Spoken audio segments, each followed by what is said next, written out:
What's good? My fellow peasants, how you doing? Welcome guys, and top of the morning, I have woken up with my head swimming with episode Ardyn thoughts, and I need to get them out. So I'm going to be doing quite a few videos because honestly, how much there is to cover, how much went down in episode Ardyn. Oh my gosh, it's one of those things where when I've come away, it's more than I thought it was. So make sure you hit the subscribe and notificate button so you get a line of the videos when they come out. But because I'm going to start this one as a review. Honestly, frankly, I would have gone straight into lore diving, but I think it's good to start this series with a review. So first of all, Final Fantasy 15 is now pretty much over. The only thing left is going to be Dawn of the Future, the book, the little novella book, which up until this point I have always had huge reservations about in terms of what it's going to cover, how it's going to be handled. Is there any point to it? Is it reopening something via book format? That's really too big to be via book format, especially considering what kind of game 15 is. But diving straight into the episode Ardyn review. So first things first that I definitely want to do is let's just take a round of applause for Darren DePaul. Oh my goodness, this man, his voice acting was sublime. I knew it would be. The range of emotion that this guy can cover, what he covered in Ardyn, from the maniacal laughter that didn't come across as, you know, your cheesy villain. There was pain, there was insanity, there was emotion. And then, yeah, even just seeing the range of Ardyn when he was with Aira, and when he was truly broken and hurt by what was happening in his story. I didn't know Darren DePaul had that in him. I mean, I kind of guessed he would, but when he's done characters like, I've only ever seen him do like Reinhardt, and Ardyn up until this point hasn't expressed that side. So when Darren DePaul just stole it, basically. Bloody epic, mate. I hope he sees this. You are a legendary voice actor. But diving into the rest of it, so I'm going to start a little bit boring. I'm going to start with the combat system and whether I think the episode Ardyn is a worthwhile purchase for the gameplay value that it offered. So $7.99 was how much it cost. Of course, I'm going to say yes, I think it definitely is worth the value. I got a good 4 to 4.5 hours. And I was going to add pretty gentle pace. I know some have probably done it like 2.5. But even that, I mean, for me, I live in the UK, it's £12.50 to go see a bloody 2-hour movie, which, based on movies these days, 80% chance it's going to be fairly average, not that enjoyable. So £12.50 for, basically, I'm used to paying way more for way less.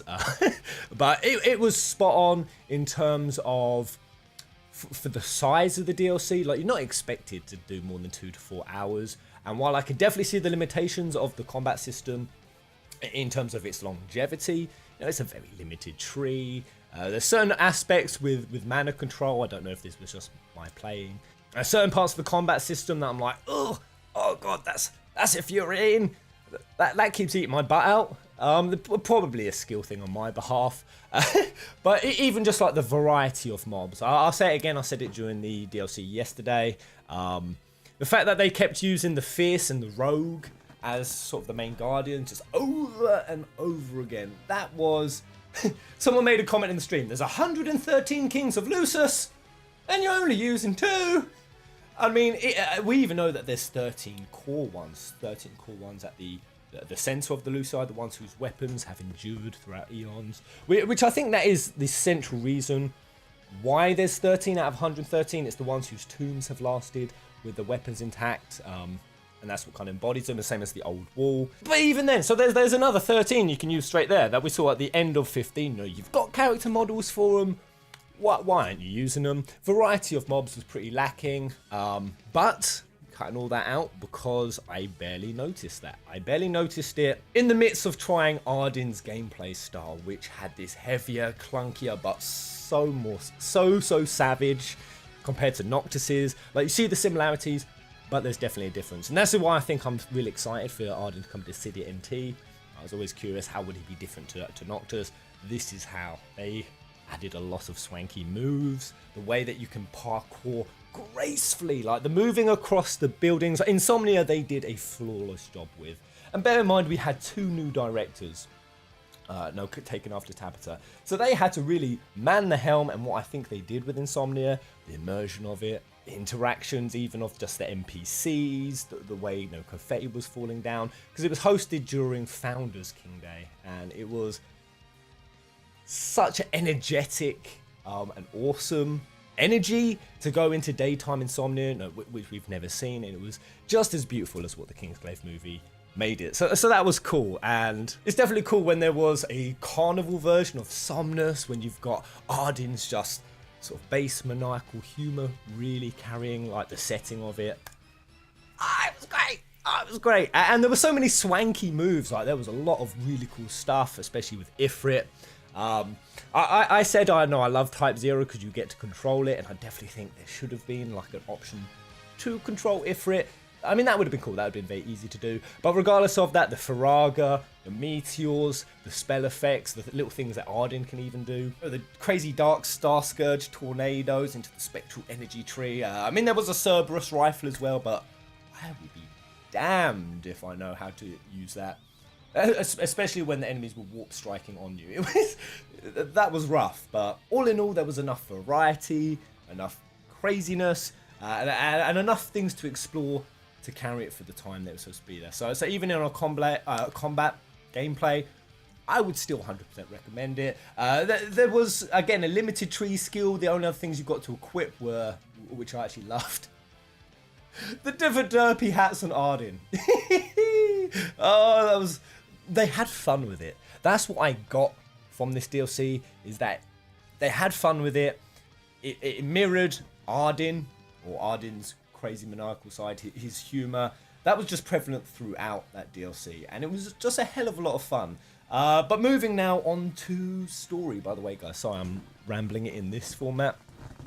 I was going to do massively long edited videos, but frankly, I can't wait to get my thoughts out. So going into the story, this is something I'll be covering so much more going forward, because there were lots of questions that I had going into this, and while I could sit here and muddle myself with, oh, did that match up with that piece of lore that we heard back in that trailer before the game came out, or that DLC, or that. Like 15 is such a massive compilation now, and it's been done across 3 different directors now, and different teams, and it's come out for different purposes, and just over such a long expanse of time, that I think if you really try to niggle every single lore point, you're probably going to find little bits of retcon, little bits of things that Square once said this was going to be the direction, and we sort of based a lot of our thoughts and premises around that, especially as a theory crafter, which I did a lot of. But then a lot of that went in different directions to even what I was hoping, and I really thought that would ruin it, because I thought that Square Enix would take it in a different direction. If they did take it away from the lore elements that I thought it was going to be, it would be because they were doing it lazily, or they were being sloppy or haphazard, kind of cutting corners with the lore, doing it very minimalistically. And that's not an unfair kind of thought that I had, considering we've seen that with a lot of the story. And I actually think I might do a video, if you guys want to see it, 10 criminally underused characters in Final Fantasy 15. And there's definitely 10. I mean, there's more. I was coming up with the list yesterday. There's so many great characters, there's so much potential that just got skimmed over, but actually it went down a whole different vein, and in a really exciting, eye-opening, mind-exploding way. And while it definitely put Ardyn as a whole next kind of villain, like I maintain now, because I was saying this before this episode, Ardyn one of the best villains in terms of just relatability, the tragedy of his story, but that just got amplified 10, 20, 30-fold with Episode Ardyn, and it's a depth and characterization and just air and aura and just distinct. Yeah, there's no other word for it, distinct. And I don't know if that's part of Darren's voice acting that really carried that through, but then again, I think it is. I just think that Ardyn is such a well-written, inserted, pivotal part of the story that, I say he's the greatest villain, but that's a lot of DLCs later. Even coming from the main game, I felt that. And when I look back in hindsight, we really didn't know that much about Ardyn. No, we really didn't. We knew his motivation was kind of because he wanted revenge on his family, but we can't, the Lucius line, but we kind of didn't know why. Again, from the basic game, we didn't know he had a brother, we didn't know about Somnus. So there was a lot of mystery with Ardyn, and so much was missing that no, objectively, was he that great of an explained and written villain? And I don't know, it's just kind of changed my view on villains as a whole. You know, that even included the gods. We didn't really know about Ifrit. They changed his model from the regular model to the Star Scourge model. So it's like, whoa, okay, so he was Star Scourge now? So it wasn't Ifrit who bought it. It was actually more centrally Ardyn. No, and all those kind of questions. Now, in the light of all the DLCs and episode Ardyn, oh boy! Oh my gosh. Good googly moogly. Which, by the way, if you want a mog of no consequence, our team artist from Facebook, Danielle Brown, she got this swanky design ready just for episode Ardyn. If you want one of them, go check the link in the comment section below. Lots of great stuff with Vestel. I really liked Vestel's involvement. Clarus in the DLC. I definitely wanted more of Clarus, but you know, because they said he was going to feature and I was excited for that. He was more just kind of a natter in the ear.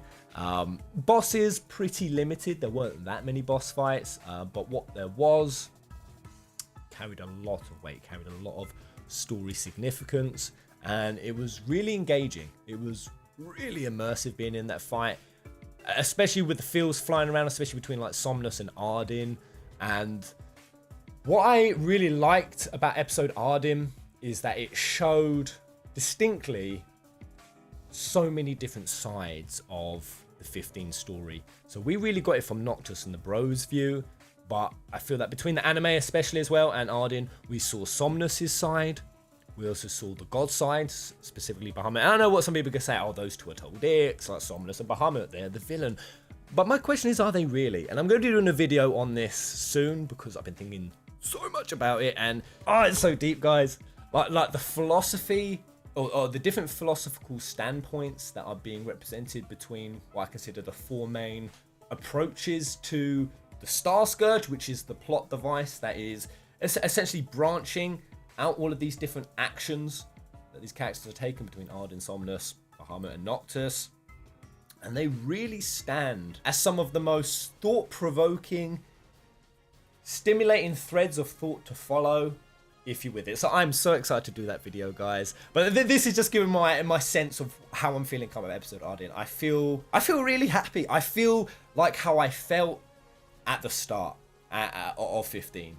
You know, when my mind's whirling again, there's things I'm thinking about the story, and things light up in my mind and go, oh, that changes that view. Oh, that part of the story. Oh, it's done that, and for me, that's what I wanted. That's what I needed, and I'll actually admit it's wholly what I wasn't expecting. I really thought Ardyn was going to be a chapter closer that wasn't intended to be the chapter closer. Again, there's going to be an Hour and Air DLC.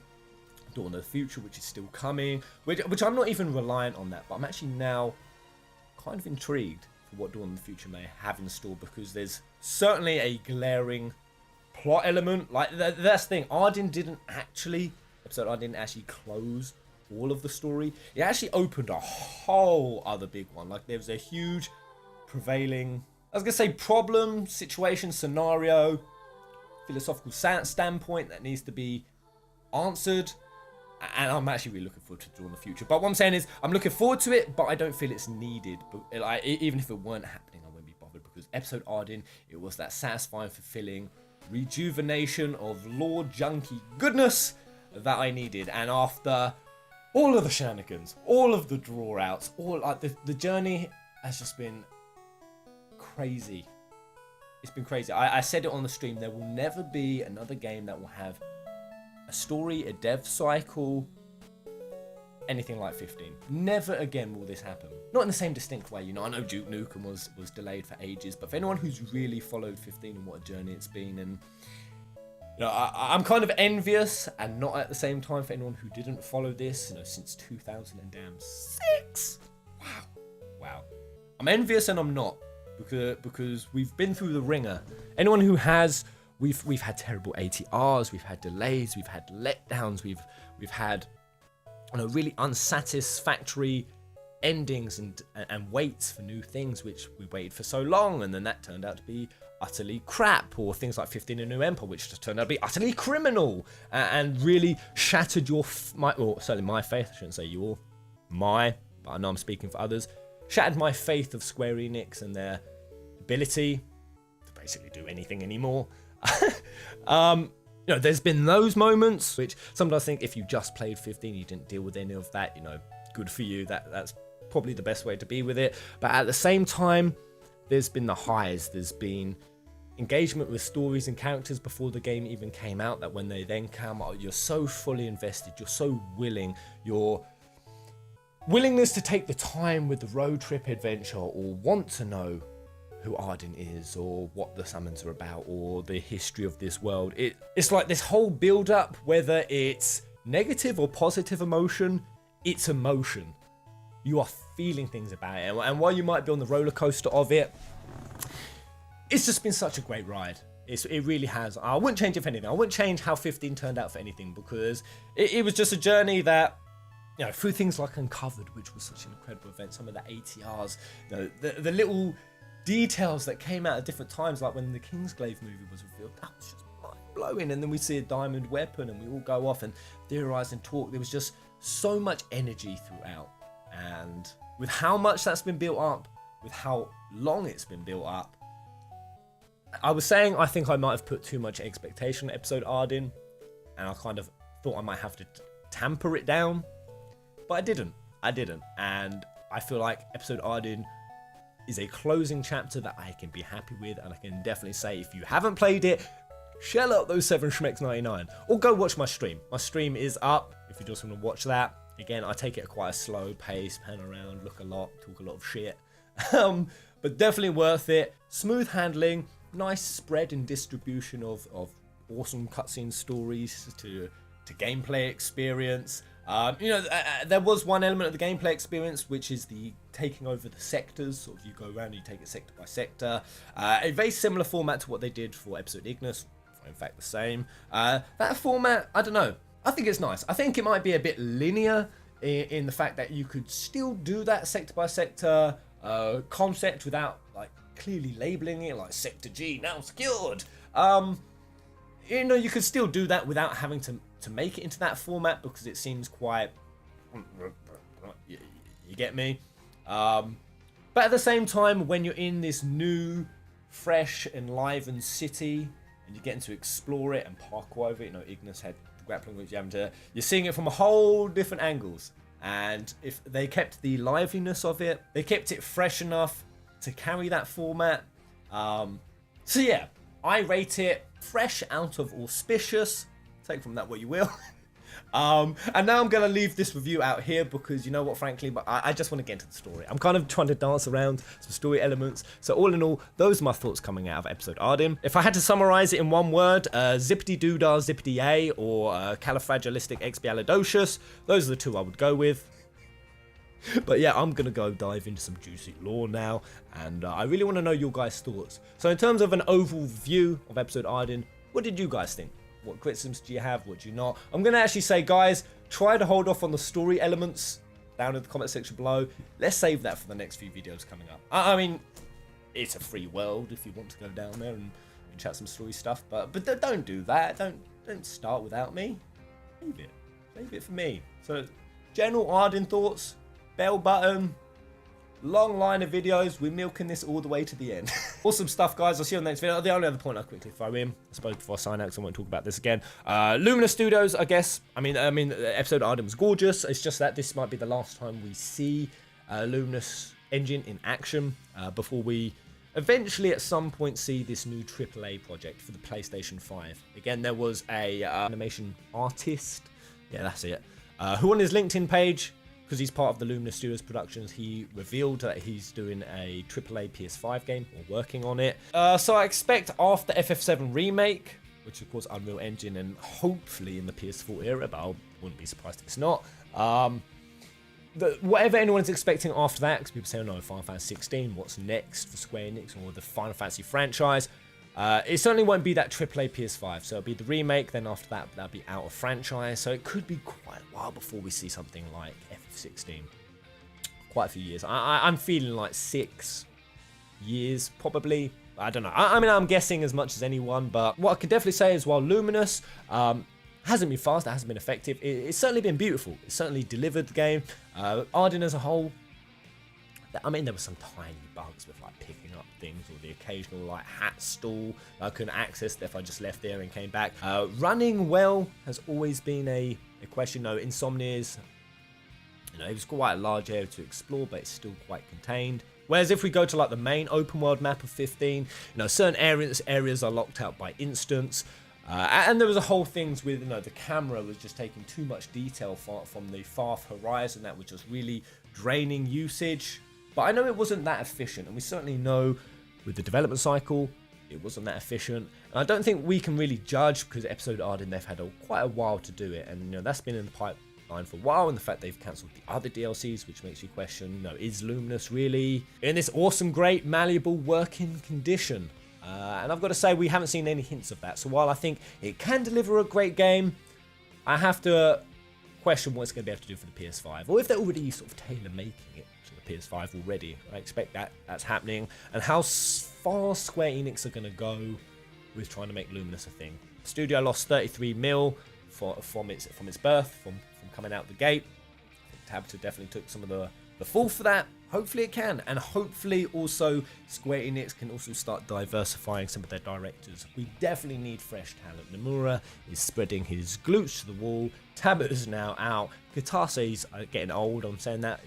He might not be. I'm sorry, Katase, if you're like 40 something, but he's one of the old Square Enix legends of yore. He's like the old guard, the Crown's guard of Square Enix and the Final Fantasy franchise. And I just think that when we look at how much talent we've got working in this franchise, or just Square Enix as a whole, it's dwindling. I think there needs to be more investment into new, fresh talent.